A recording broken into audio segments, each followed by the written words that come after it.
मैं पहले तो अपना आभार व्यक्त करता हूं आप सभी को और मंच पर विराजमान सभी एमएलए, मिनिस्टर, डिस्ट्रिक्ट प्रेसिडेंट, हमारा कैंडिडेट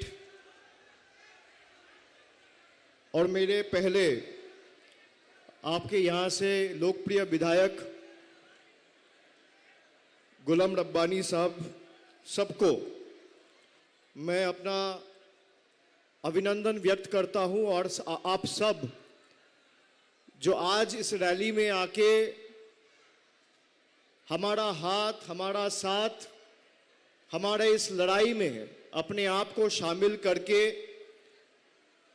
दीदी के साथ अपना लड़ाई में खुद को शामिल करके बंगाल का जो लड़ने का ताकत है, जज्बा है, जुनून है, उसको और मजबूत आप लोगों ने किया है। मैं आप सबका आभार व्यक्त करता हूं।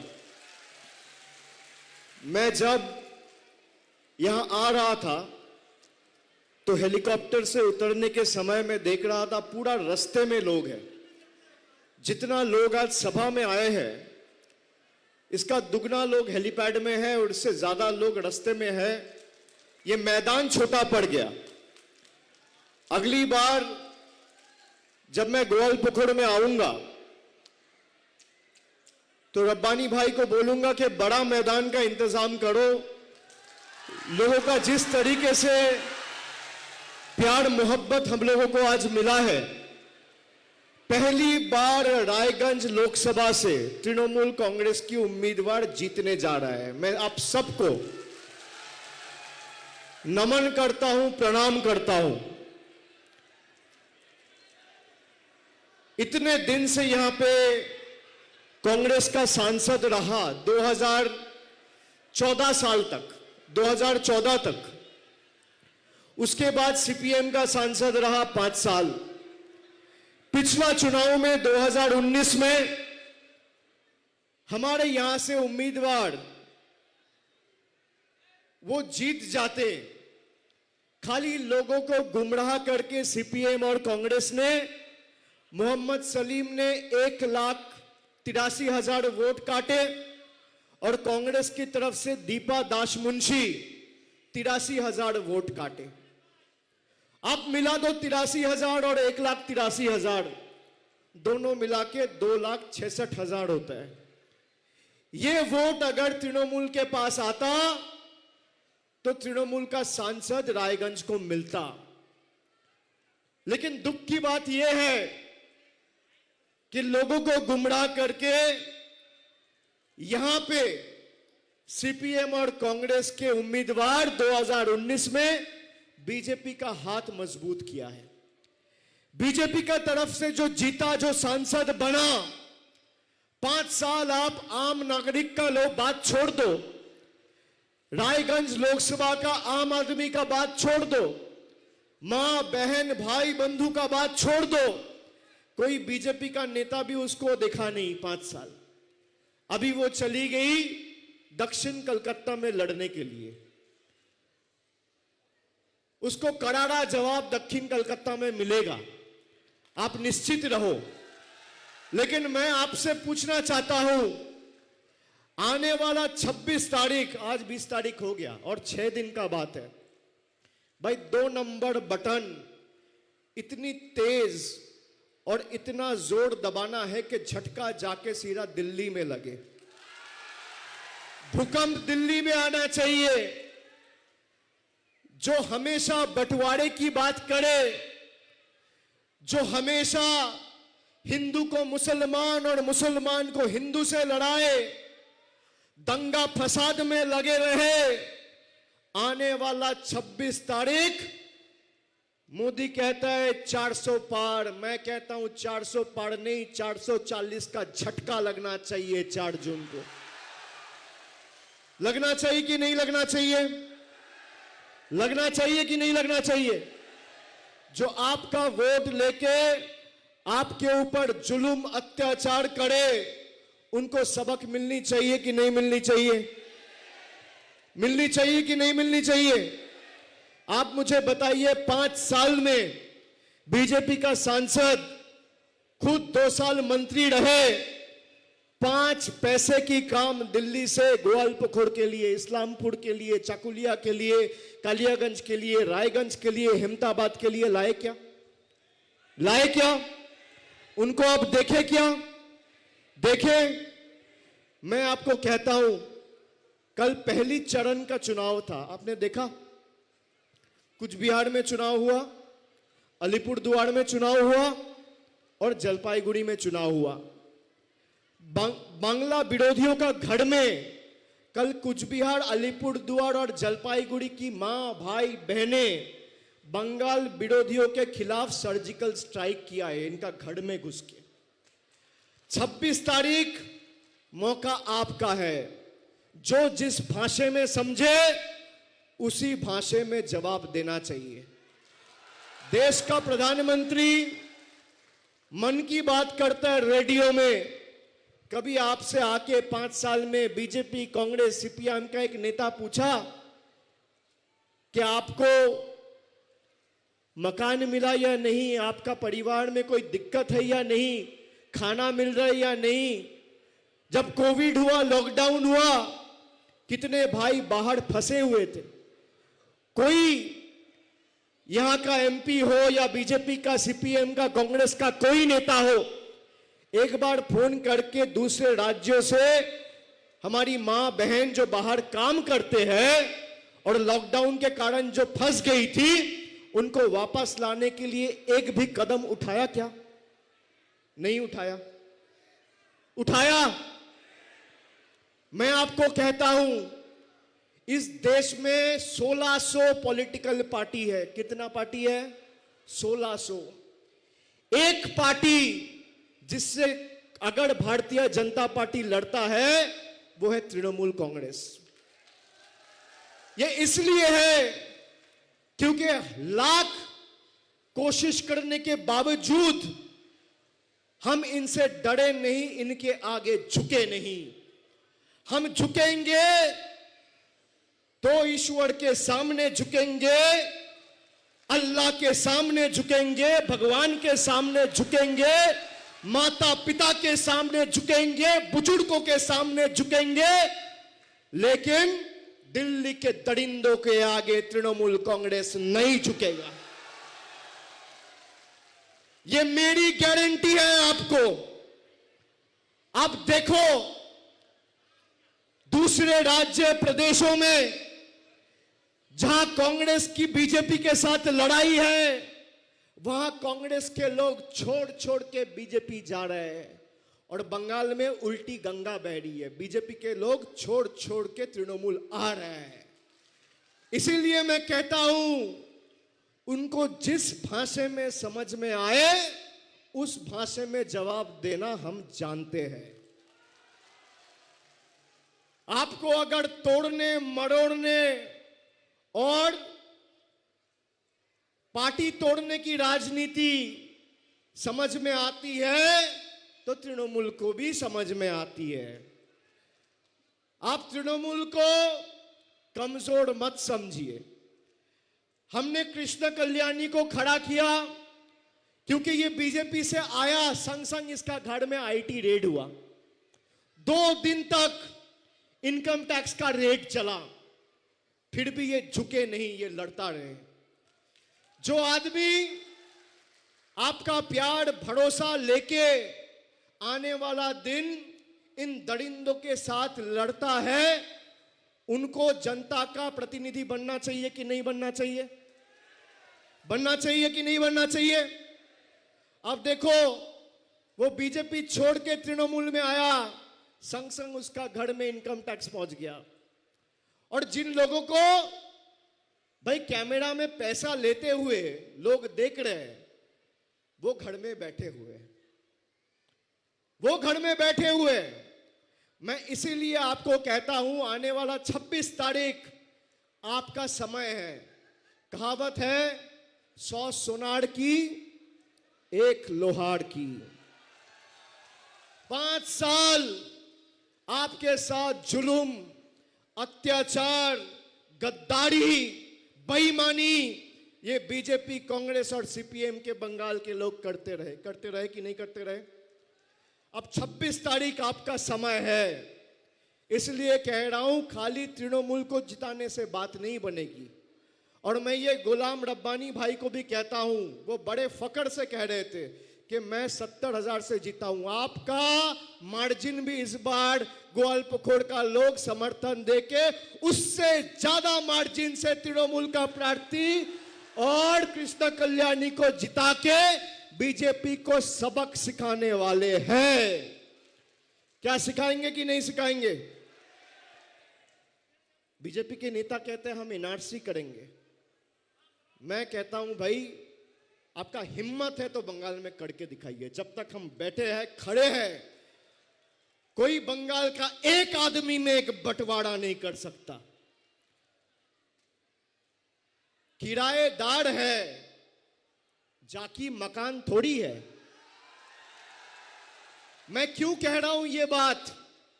आप तृणमूल को जिताए हैं बंगाल में, भाई हम सरकार सत्ते में आए हैं आपका काम करने के लिए। मालिक आप हुए, किराएदार तृणमूल हुआ। उसी तरीके से पूरा देश में मालिक जनता है। मैं समझ लिया बीजेपी सत्ते में है, केंद्र की सरकार चला रहे, मालिक आप नहीं हो, किरायादार हो। मालिक जनता है, जनार्दन है। मैं इसलिए कह रहा हूं किरायादार है, जाति मकान थोड़ी है। किराएदार है, जाति मकान थोड़ी है। सभी का खून है इस मिट्टी में शामिल, हिंदू, मुसलमान, सिख, ईसाई। किराएदार है, जाति मकान थोड़ी है। सभी का खून है इस मिट्टी में शामिल, हिंदुस्तान किसी का बाप का थोड़ी है।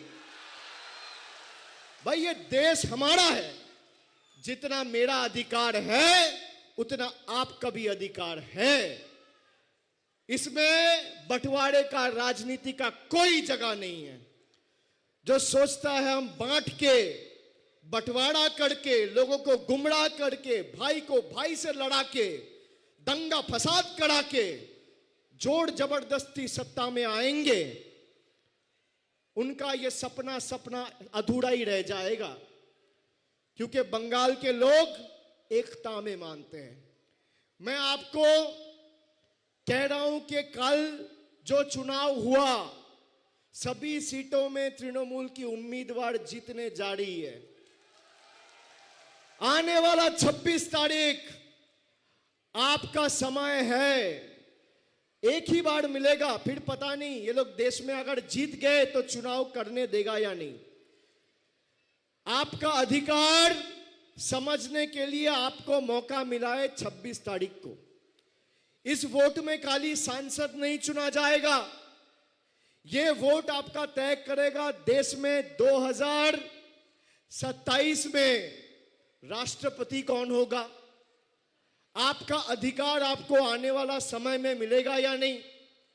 आप देखो दूसरे प्रदेशों में जहां पे लोग लोकतांत्रिक अधिकार प्रयोग करके कहीं कोई पार्टी को चुन रहे हैं, ये ईडी सीबीआई का गलत व्यवहार करके सरकारें गिरा रही है, उखाड़ रही है।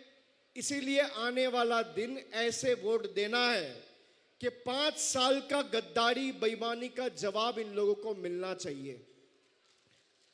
मैं आपको कहता हूं, मैं आज यहां पे आया हूं, इसके बाद मैं इटाहार जाऊंगा। मैं नवजोहार के समय भी उत्तर दिनाजपुर में 3 रात बिताए थे। मैंने बोला था पंचायत में आप जिसको उम्मीदवार बनाना चाहते हो, हम लोग उसी को उम्मीदवार बनाएंगे। आपका सजेशन, आपका जो भी सुझाव थे, हम वो सुझाव लिए और उम्मीदवारों को पंचायत में खड़ा किया। आपने एक तरफा तृणमूल को जिताया। इस बार रायगंज लोकसभा से 3 लाख वोट से कृष्ण कल्याणी को जिताना है। और मैं आपको वादा करके जाता हूं कि यहां के विकास और तरक्की का जिम्मेदारी मैं अपना कंधे में आज आप सबके सामने उठा के लेके जा रहा हूं। कुछ भी चाहिए होगा, हमारी मामाटी मानुष, बंगाल की सरकार, दीदी की सरकार, तृणमूल की सरकार करेंगे। आवास के लिए 3 साल से आप लोगों ने अप्लाई किया। सिलीगुड़ी में प्रधानमंत्री ने सभा करके बोला था कि आवास में केंद्र की सरकार राज्य को हजार करोड़ रुपया दिया है। मैं प्रधानमंत्री को हाथ जोड़ करके निवेदन किया कि अगली बार आप जब बंगाल में आइएगा तब हाथ में एक कागज लेके आइएगा कि पैसा आपने 3 साल में कितना दिया। आज 36 दिन हो गए, 10 पैसा का कोई प्रूफ बीजेपी का कोई नेता जनता के सामने रख नहीं पाई। 16 तारीख बीजेपी की रैली थी, यहां पे देश के प्रधानमंत्री आए, कागज दिखाया क्या? और आपसे कागज मांग रहे हैं कि सीए का नाम पे कागज दिखाओ, कागज दिखाओ, कागज दिखाओ। अरे जो खुद ही कागज दिखाने लायक नहीं है वो 140 करोड़ जनता से कैसे कागज मांग सकता है? आपके पास कागज है तो आप दिखाइए, कोई मना तो नहीं कर रहा है, पर आप कागज दिखा नहीं पा रहे क्योंकि आपने लोगों को गुमराह करने का काम किया है। मैं आपसे पूछना चाहता हूं, बीजेपी के लोग कह रहे हैं बीजेपी यहां से जीतेगा तो लक्ष्मी भंडार बंद हो जाएगा। मेरी माएं बहनें जो यहां पे है, मैं आपसे पूछना चाहता हूं, आप चाहते हैं लक्ष्मी भंडार बंद हो जाए? चाहते हैं?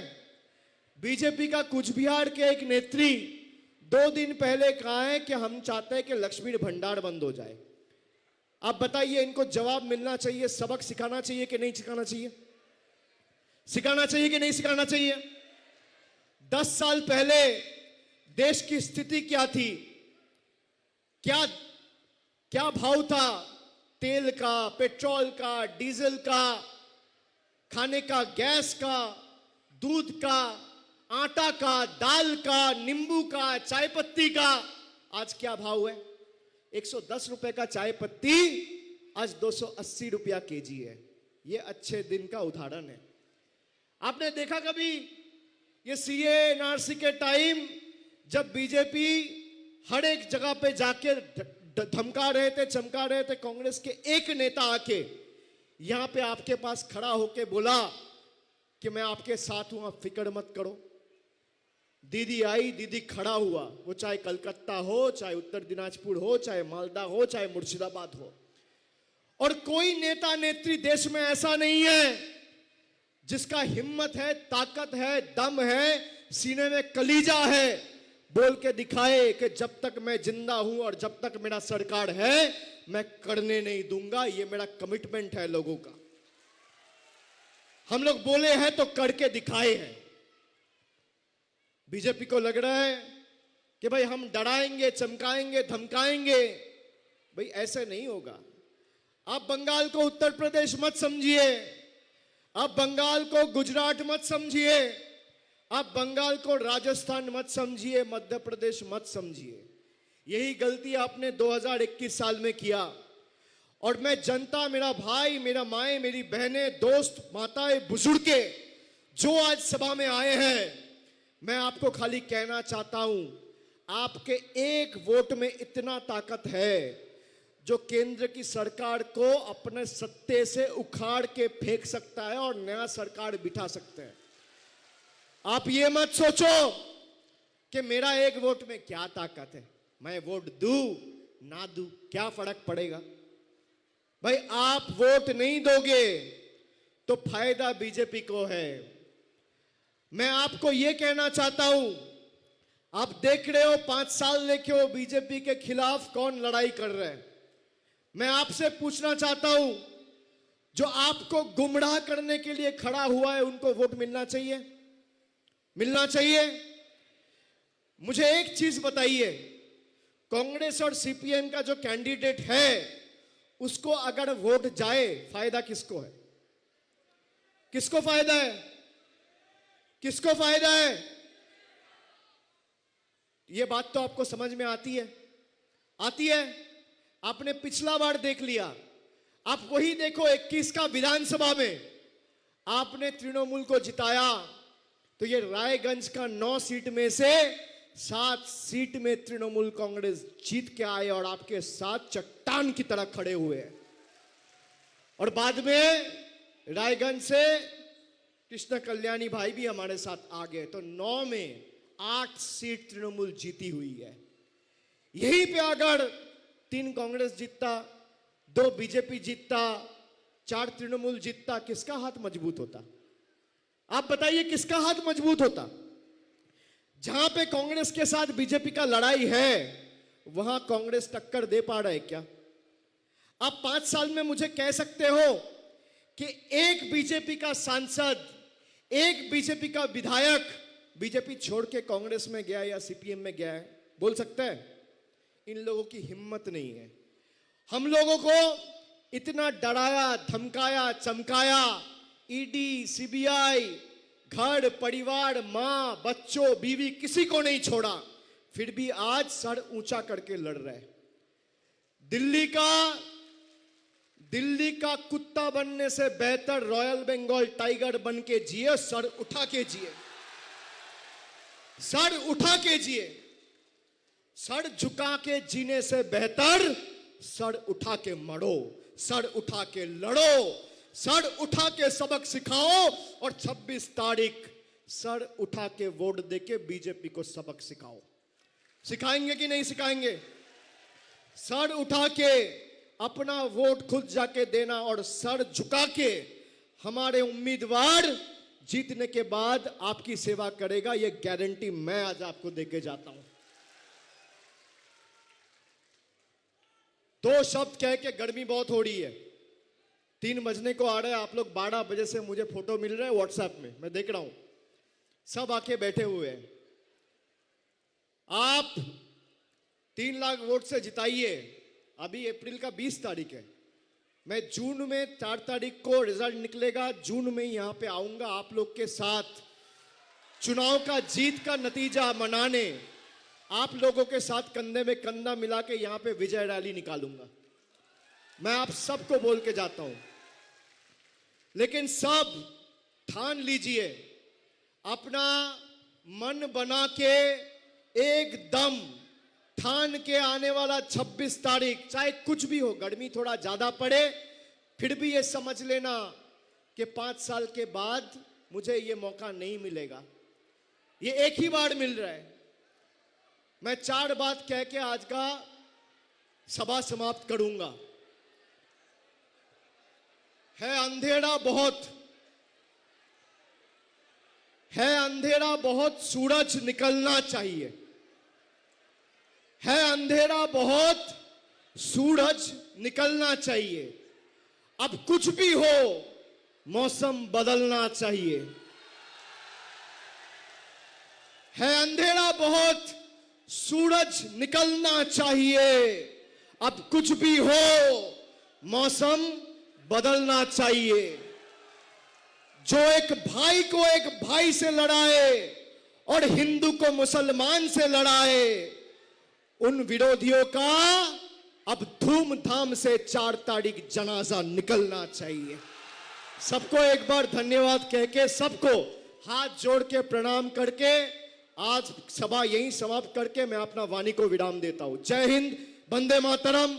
जोर से बोलिए जय बांग्ला, जय बांग्ला, जय बांग्ला, जय बांग्ला, जय बांग्ला, जय बांग्ला, जय बांग्ला। दोनों हाथ उठा के, दोनों हाथ उठा के, गले में जितनी ताकत है, आवाज है, भाई दिल्ली हिलना चाहिए ना, हिलाएंगे कि नहीं? चलिए तेज बोलिए, जोर से बोलिए, जय बांग्ला, जय बांग्ला, जय बांग्ला, जय बांग्ला, जय बांग्ला, जय बांग्ला, जय बांग्ला, जय बांग्ला, जय बांग्ला, जय बांग्ला। অনেক অনেক ধন্যবাদ, নমস্কার।